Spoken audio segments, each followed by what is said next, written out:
Hey guys, this is SkyBucket18 with a very bittersweet video, as it's the first time I'm reviewing a set of McDonald's toys, but unfortunately this is basically the only set of animated figures that I have fully put together.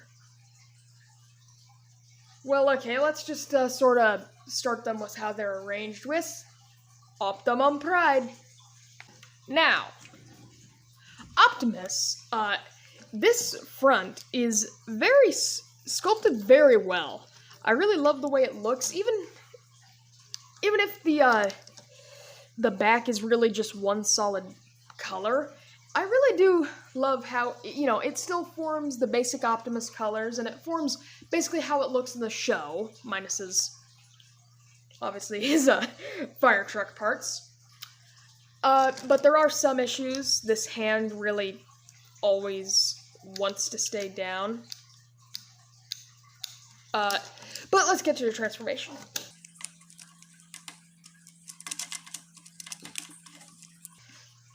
He looks, that face sculpt, I'll be the first to say, yikes. But he does look pretty good, Like, those legs are very, very nicely detailed, and you can't quite tell with my lighting, but those are Autobot symbols molded in to the inside of his arms. So yeah, that is some very nice attention.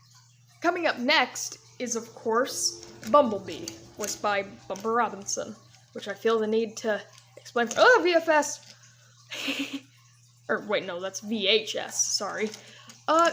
But yeah, despite the fact that is not red, it still does have some very good painting. I really do like that. And it rolls really nicely thanks to some faux wheels. Oh my. Every now and then it gets a little tricky. That head sculpt really does look amazing. I love the hands, the little bit of black it has right there. And the little waist detail they have between this and this. You can tell it's pretty worn, but I do really love this design as well, even if it is a little top heavy. Next, of course, we have Ratchet. He's in some sore need of paint application, but knowing Ratchet from Animated, he'd probably say that they're for rookies. So yeah, you can clearly tell he just has a big hunk of red, but, I still like it. Gives him some character, and if you look closely, give him the cracked, crest, so that's some nice detail, even if not properly painted. So, he has some big guns. I like that, but next to Bumblebee, he is probably the hardest to stand. Like, there have been points where I've tried to get him to stand, and he just wanted to fall over, could not stand. So, be wary of that. But he's pretty nice, even if he has two windshields. And next, we have another Corey Burton character, Megatron.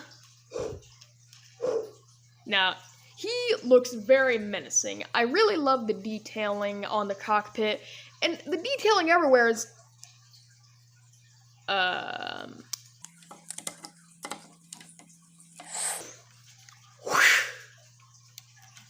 to replicate that for the show. So yeah, this Megatron, yeah, he was pretty menacing, alright, and he looks, the less is more in this case. The sort of hourglass type thing he's got going on with, like, his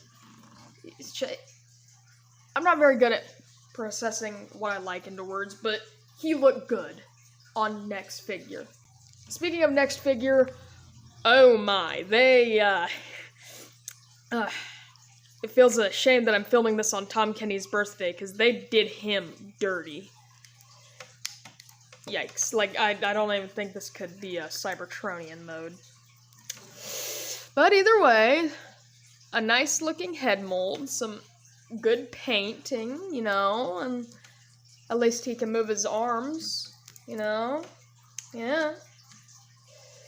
And surprisingly not that top heavy. Like, he actually can stand multiple times. Yeah, it's been pretty good.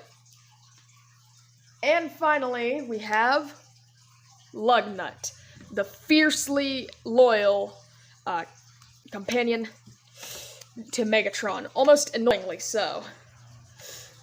Now, he does not have hands. He's way too tall, but I kind of love that even more.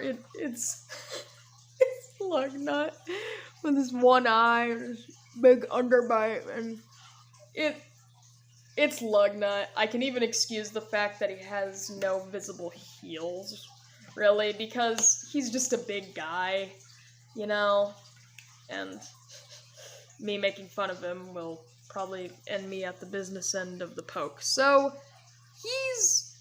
he's pretty good. In fact, all these figures are pretty good, if you ask me.